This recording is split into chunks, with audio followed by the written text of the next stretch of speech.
సుందర స్వప్నం మాధవుని పొందుటే లక్ష్యం గోదమ్మ సుందర స్వప్నం మాధవుని పొందుటే లక్ష్యం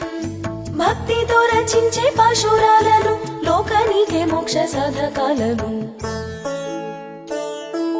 పాశుర సంకీర్తనం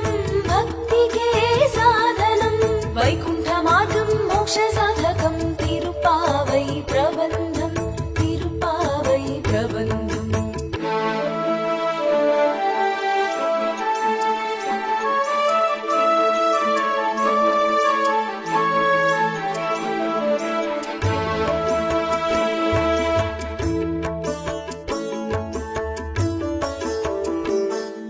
భగవత్ స్వరూప గురువులాళ్వారులు మహాలక్ష్మి రూపమే శ్రీ ఆండాళు